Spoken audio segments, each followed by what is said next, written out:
Hello दोस्तों, नमस्कार। रीता की ज़िंदगी यूट्यूब चैनल में आप सबका बहुत बहुत स्वागत है। तो आप लोग कैसे हो? उम्मीद करती हूँ कि आप लोग ठीक ठाक होंगे, जहाँ होंगे स्वस्थ और मस्त होंगे।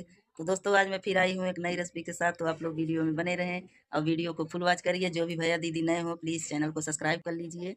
तो चलिए अब बनाना शुरू करती हूँ। तो देखिए दोस्तों, हम आज रेसिपी लेकर आए हैं बहुत ही टेस्टी और चटपटा नाश्ता, जो 1 कप गेहूं के आटे में बनाए पूरे परिवार के लिए। बहुत ही टेस्टी और चटपटा नाश्ता दोस्तों। तो चलिए इस नाश्ते को बनाना शुरू करती हूँ। तो देखिए हम इस नाश्ते को बनाने के लिए क्या क्या सामग्री ली है, आप लोगों को दिखा देती हूँ। तो यहाँ पे मैंने लिया हुआ है 1 कप गेहूं का आटा, जो हर किसी के किचन में मौजूद रहता है। रोज डेली का यही खाना है दोस्तों। तो इधर मैं ली हूँ आलू। तो आलू को हमने उबाल कर और छील कर लिया हुआ है। और ये 2 मीडियम साइज का प्याज है और एक छोटा सा टमाटर है, 1 इंच अदरक का टुकड़ा है। और इधर है 4-5 हरी मिर्च। और ये है थोड़ी सी मूंगफली का दाना। तो चलिए इस रेसिपी को अब हम बनाना शुरू करते हैं। तो देखिए दोस्तों, चूल्हे पे हमने कढ़ाई चढ़ा दिया है। तो हम इसमें डाल देते हैं सरसों का तेल। तो थोड़ा सा ही डालेंगे क्योंकि मूंगफली को हमें फ्राई करना है। तो हम इंडक्शन को चालू कर देती हूँ और तेल को गर्म होने देती हूँ। तो देखिए तेल हमारा गर्म हो गया है। तो अब हम मूंगफली को फ्राई कर लेती हूँ।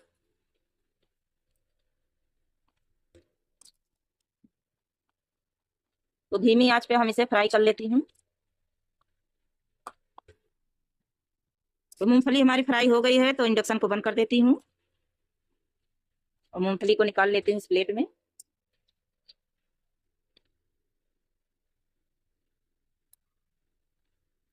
तो देखिए मूंगफली को हम निकाल लिए हैं। चलिए अब इधर चलती हूँ। तो मूंगफली इधर हमारी ठंडी हो रही है, तब तक इधर मैं इन सबको काट के तैयार कर लेती हूँ। तो पहले मिर्चे को काट लेती हूँ।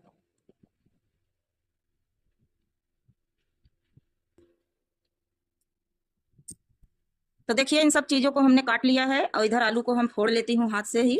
ये देखिए, तो हाथ से हम आलू को मैश कर लेती हूँ। तो देखिए आलू को भी हमने मैश कर लिया है। अब चलिए चलती हूँ कढ़ाई के पास। तो इंडक्शन को हम चालू कर देती हूँ और तेल को गर्म होने देती हूँ।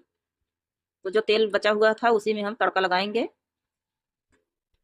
तो देखिए तेल हमारा गर्म हो गया है। तो इसमें डाल देती हूँ पंचफोरन। तो इसे चटकने देती हूँ। तो पंचफोरन हमारा चटक चुका है। इसमें अब डाल देती हूँ कटी हुई प्याज। तो इन सबको हमें हल्का ही भूनना है दोस्तों, ताकि इसका कच्चापन चला जाए। बस यही तक भूनना है। अब इसी में डाल देती हूँ ये ग्रेट किया हुआ अदरक और हरी मिर्च। तो इन सबको हम थोड़ी देर भून लेती हूँ। तो प्याज हमारी हल्की भून चुकी है। तो अब इसमें डाल देती हूँ कटा हुआ टमाटर। तो इसे भी थोड़ी देर भून लेती हूँ। तो अब इसी में हम आलू को भून लेती हूँ।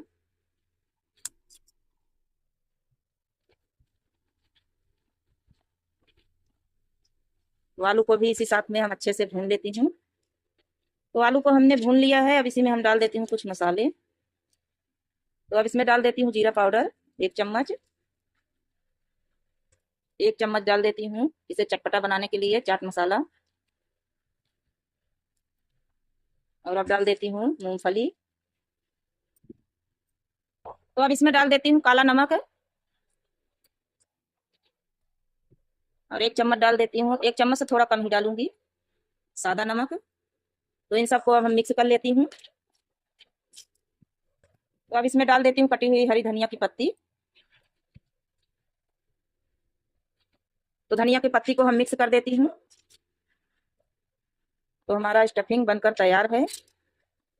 तो दोस्तों, ना समोसा ना कचौड़ी, फिर भी बहुत ही टेस्टी नाश्ता। एक बार आप बनाकर खाओगे तो इस नाश्ते को, तो समोसा और कचौड़ी खाना भूल जाओगे इसके आगे। तो चलिए अब हम इंडक्शन को बंद कर देती हूँ और स्टफिंग को ठंडा होने देती हूँ। तब तक इधर मैं आटे को तैयार कर लेती हूँ। तो अब हम आटे को तैयार कर लेती हूँ। तो 1 कप हम आटा लिए हैं दोस्तों, इसी कप से नाप कर ली हूँ। और इसमें अब डाल देती हूँ अजवाइन।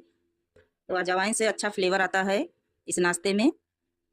तो हम अजवाइन को हाथ से क्रेश करके तब डालेंगे। ये देखिए। तो अब डाल देती हूँ थोड़ा सा नमक। तो इन दोनों चीज़ को अच्छे से मिक्स कर लेती हूँ।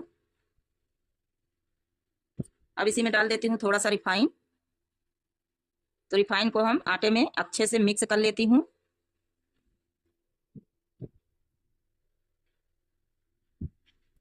तो अब हम इसमें थोड़ा थोड़ा पानी डाल करके आटे को गूंथ लेती हूँ।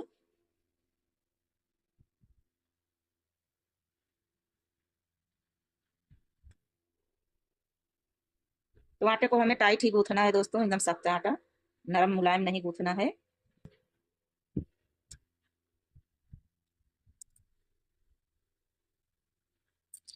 तो देखिए इतना टाइट हमने आटा गूंथा हुआ है।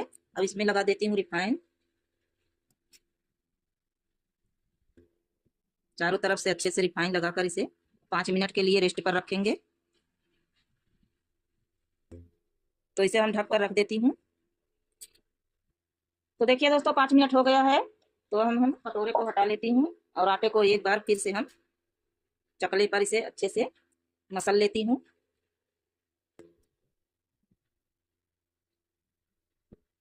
तो आटे को हमने अच्छे से मसल लिया है। तो अब इसकी हम छोटी छोटी लोइयां तोड़ेंगे। तो ये देखिए इस तरह से हम इसे छोटी छोटी चकइयां बनाएंगे।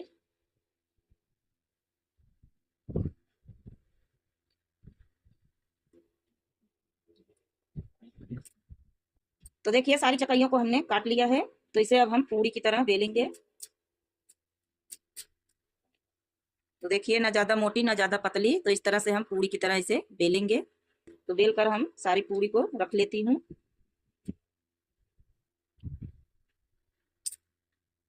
तो देखिए दोस्तों सारी पूरी को हमने बेल लिया है। तो अब इसे हम हल्का हाफ फ्राई करेंगे। तो देखिए तवा हमारा गर्म हो गया है। तो अब हम इसे पूरी को फ्राई कर लेती हूँ। तो एक बार में 3 पूरी फ्राई होगी दोस्तों, क्योंकि तवा हमारा छोटा है। तो इन्हें अब हम पलट देती हूँ। एक तरफ सिक गई है, ये देखिए।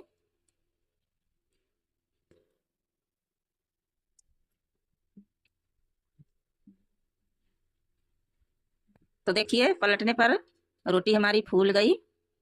ये देखिए कितने अच्छे से फूल रही है रोटी हमारी। ये देखिए। तो चलिए अब इन सबको तवे पर से हम हटा लेती हूँ। तो हटाकर इस थाली में रख लेती हूँ। तो इसी तरह से हम सारी पूड़ी को हाफ फ्राई कर लेती हूँ। तो फिर से हम इसी तरह से पूड़ियों को इस पर रख देंगे तवे पर। तो देखिए दोस्तों सारी पूड़ी को हमने हाफ फ्राई कर लिया है। तो इसे हमने सेक लिया है, आधा ही सेका हुआ है। तो चलिए अब इसे हम बनाना शुरू करती हूँ। तो देखिए हम पूड़ी को इस तरह से थाली में फैला लेंगे।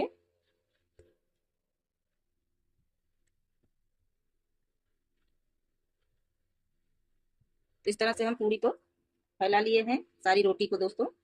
तो अब इसमें हम लगाएंगे टमाटो केचप। तो आप कोई भी चटनी लगा सकते हो।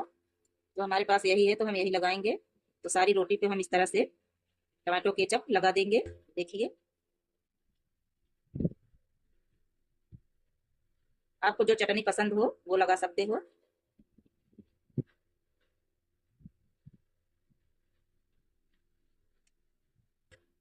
तो इस तरह से हम सारी रोटी पे लगा लेती हूँ। तो सारी रोटी पर टमाटो केचप लगा दिया है। तो अब इस पे हम इस तरह से स्टफिंग को रखेंगे। ये देखिए। तो सारी रोटी पे हम इसी तरह से आधे भाग में रखेंगे, आधा पर नहीं रखेंगे। तो देखिए सारी रोटी पे हमने स्टफिंग को रख लिया है। अब इसे हम इस तरह से फोल्ड करेंगे। ये देखिए। तो देखिए देखने में ही चटपटा और कितना सुंदर लग रहा है। ये देखिए इस तरह से अब हम इसे फोल्ड करके रख लेंगे इस थाली में। तो इसी तरह से सारी रोटी को हम फोल्ड करेंगे। तो लग रहा है ना एकदम चटपटा। और ये देखिए। तो इसी तरह से हम सारी रोटी को फोल्ड कर ले रही हूँ। तो देखिए दोस्तों सारी नाश्ते को हमने बना लिया है। तो चलिए अब इसे हम फ्राई करते हैं।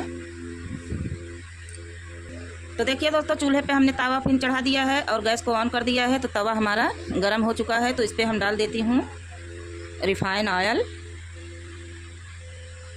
तो 2 चम्मच हम रिफाइन ऑयल डाल देती हूँ। तो इसे गर्म कर लेती हूँ। तो देखिए तेल हमारा गर्म हो गया है। तो अब हम नाश्ते को फ्राई कर लेती हूँ इस तरह से।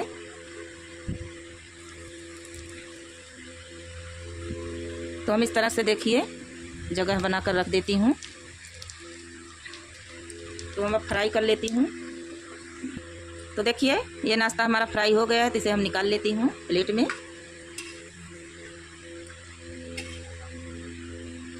तो इसी तरह से हम बाकी का नाश्ता भी फ्राई कर लेंगे। देखिए तो ये भी नाश्ता फ्राई हो गया है। तो इसी तरह हम सारे नाश्ते को फ्राई कर लेती हूँ। तो देखिए दोस्तों, सारा नाश्ता हमारा फ्राई हो गया है। तो इसे भी निकाल लेती हूँ। ये लास्ट है और गैस को ऑन कर देती हूँ।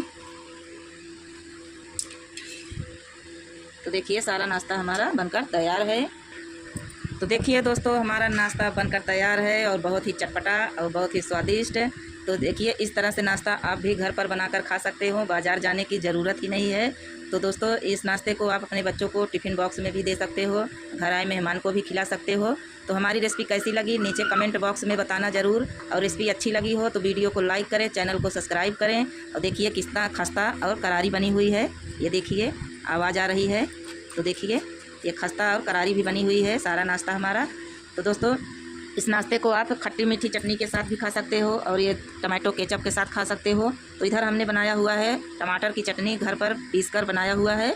तो चाहे इसके साथ खाइए चाहे मीठी चटनी के साथ खाइए, ये दोनों चटनी के साथ बहुत ही स्वादिष्ट और टेस्टी लगती है खाने में। तो चलिए दोस्तों, मिलती हूँ एक नई रेसिपी के साथ अगले वीडियो में। तब तक के लिए नमस्कार, बाय बाय।